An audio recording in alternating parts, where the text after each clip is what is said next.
Cigaban labarin rana zafi inuwa kuna daga ni Safiyan Espawa.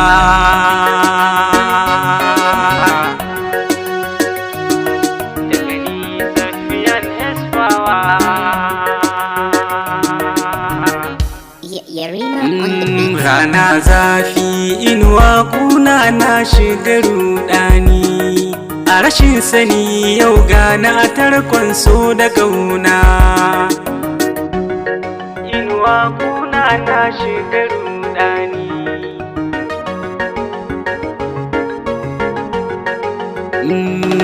Godiya nake ga masoyana masu saurare na, ni ne naku Espawa, na san kuna jina, na san kuna tsimayen cigaban labarina.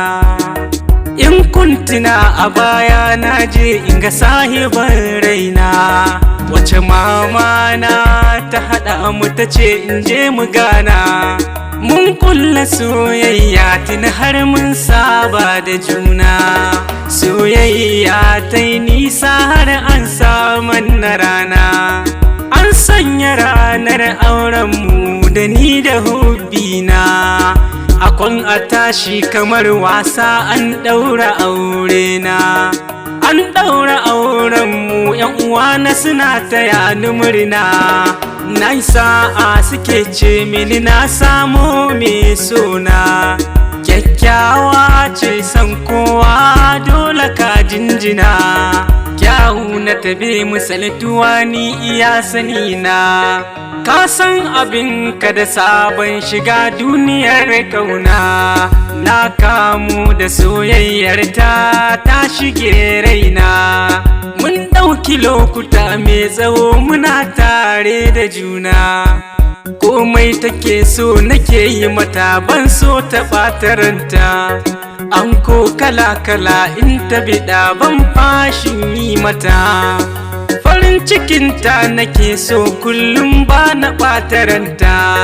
Ɗakinta in kan shiga kayan alata na sa mata, kai ko diyar gwamna ce wannan wallata huta.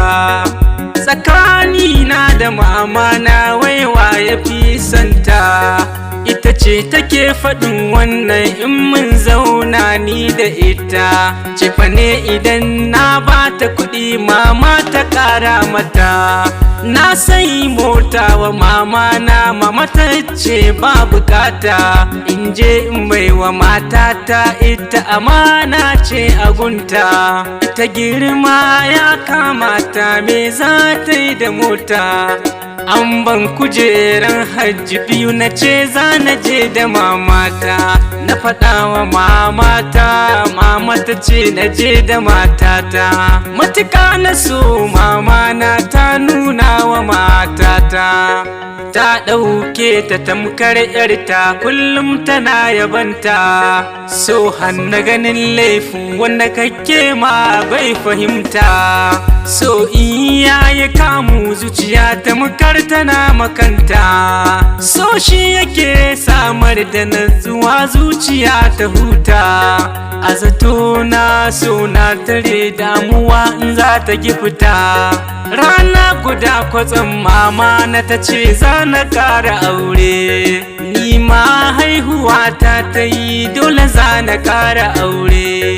Jikoki take so ta gani ɗakinta sun yi jere, kuma umarni take ba ni kuji ba shawara ba.